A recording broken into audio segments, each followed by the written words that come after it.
We are back inside Clune Arena to wrap this game up. The Falcons win big, 82-44, to move their record to 9-1 on the early season. A great non-conference season it has been so far for Air Force, with 2 games left in that non-conference. But wow, what a great game for Air Force today. Everyone getting into the action. A lot of the bench players even got into the score sheet on the scorer sheet for sure, with rebounds for Tana Gorman, but just fantastic to see the younger players get lots of playing time. But it wouldn't have been that way if the Falcons didn't take care of business early in this basketball game. And boy, they took care of business all day long. As here's the numbers. Yes, Seattle shot better, I guess, but they had 47 shots to Air Force's 68, so that's the difference there. 4 blocks, 2 big ones from Sidney Roundtree, who came in there. And how about the rebounds? Air Force, big rebounds, and that other huge number that's just screaming at you from the bottom of the screen. 38 turnovers for Seattle. You'll hear more of that as we show you some of the highlights from this basketball game. The bright spot for Seattle, Christina Bryant. She had 12 points to lead the way for the Redhawks.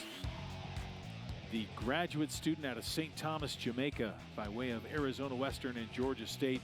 She was the lone really bright spot besides Candy Edepabe for Seattle. She had led them in points with 12. On the other end, it was Air Force with defense. How about Jada McNabb with the steal? She comes in and scores. She also had 12 rebounds on the day, but it was points off turnovers that killed Seattle today. Emily Adams with the pick, taking it coast to coast for the chippy. 42 points off turnovers. 44, for Air Force today. That is the amount that Seattle scored all day. Madison Smith got into the act there. And then another turnover here. Cortez going to find Smith again. Madison Smith, second leading scorer for the Falcons today with 14 points. Just 2 behind her. Milani Perry didn't really need to do much today because Keely O'Halloran has found her stroke back, ladies and gentlemen. She was 4 of 8 from 3, 6 of 12 from the floor. She led the Falcons today with 18 points.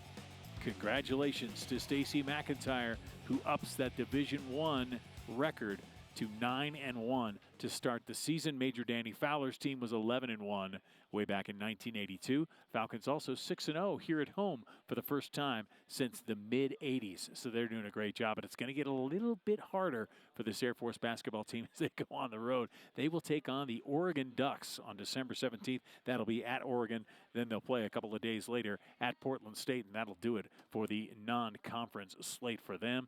For Seattle, they're off to Weber State. That game will be taking place on the 14th of this month. Well, we probably won't see you. As a matter of fact, we won't see you. We won't have a broadcast before Christmas. So Merry Christmas to all of our watchers out there from Hawaii to Florida. I think that'll take care of both ends of it for the for those families and everyone involved. Merry Christmas to you. Thanks for watching us, and congratulations to the Falcons and Stacey McIntyre at 9-1 for our entire Falcon Vision crew. That'll do it for us. The Falcons win big, 82-44. We'll see you next time. December 29th against New Mexico is our next broadcast. As I run out of breath. See you then.